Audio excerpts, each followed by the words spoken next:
గ్రామాల్లో సర్పంచ్ ఎలక్షన్స్ అయిపోయాయి. కొంతమంది ఓటుకు నోటు తీసుకుంటే మరికొంతమంది నోటు ఇస్తే నయ్యి అన్నారు. కొంతమంది మందుకు ఓటును అమ్ముకుంటే మరికొంతమంది ప్రజాస్వామ్యం కోసం ఓటేశారు. సర్పంచులుగా గెలిచిన వాళ్ళు కుర్చీలో కూర్చుంటున్నారు. మరి ఓటు వేసిన వాళ్ళు ఇప్పుడు ఏం చేయాలి? మీరు గెలిచిన వారికి ఓటు వేసినా, ఓడిపోయిన వారికి ఓటు వేసినా, డబ్బు తీసుకొని ఓటు వేసినా, డబ్బు తీసుకోకుండా ఓటు వేసినా, మీరు ఎవరికి ఓటు వేసినా గానీ ఇక మన పని అయిపోయిందని అనుకుంటే మళ్ళీ యథా రాజా తథా ప్రజ అన్నట్లే. అంటే మీ ఊళ్ళే అభివృద్ధి గుండు సున్నే. మీ పనుల్లో మీరు ఉంటే సర్పంచులు వాళ్ళ పనుల్లో వాళ్ళు ఉంటారు, అదే దోచుకునే పనిలో. అందుకే ఓటు వేయడంతోనే మీ పని అయిపోలేదు, ప్రశ్నించడంతోనే మీ పని మొదలవుతుంది. అందుకే సర్పంచులు చట్టబద్ధంగా ఎలా సంపాదించుకుంటారో ఓసారి తెలుసుకుందాం. సర్పంచ్ వేతనం, అలవెన్సులు, పేరును హోదాను ఉపయోగించుకొని కొన్ని చట్టపరమైన వ్యాపారాల ద్వారా సంపాదించుకోవడం. ఇక ఇల్లీగల్ సంపాదన, గ్రామ అభివృద్ధి కోసం ప్రభుత్వం మంజూరు చేసిన డబ్బులో 20 నుంచి 30% కమిషన్లు తీసుకోవడం.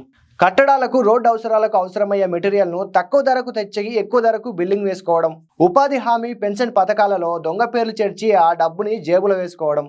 గ్రామాల్లోని భూముల వ్యవహారాల్లో మధ్యవర్తిత్వం చేసి కమిషన్లు తీసుకోవడం. గ్రామాల్లో లైబ్రరీ ఖర్చు, ఇతర కార్యక్రమాలకు వచ్చే ఫండ్స్, మొక్కల ఖర్చు, ఇలా అన్నింట్లో దొంగ లెక్కలు చూపించి దండుకోవడం. మీ ఇంట్లో ఓ 1000, 5000 దొంగతనంగా ఎవరైనా డబ్బు కొట్టిస్తే మీరు ఊరుకుంటారా? కొంతమంది అవినీతి సర్పంచులు కూడా కమిషన్ల రూపంలో దోచుకునేది మీ డబ్బే. గ్రామాలకి సర్పంచ్ నిధుల కింద వచ్చేది కేంద్ర రాష్ట్ర ప్రభుత్వాల నుంచి రాజ్యాంగబద్ధంగా వచ్చే నిధులే. ఊరికి వచ్చే డబ్బు అంటే ఊరి ప్రజలందరి డబ్బు, అంటే మీ డబ్బు. ఓటు వేసిన నీ డబ్బే.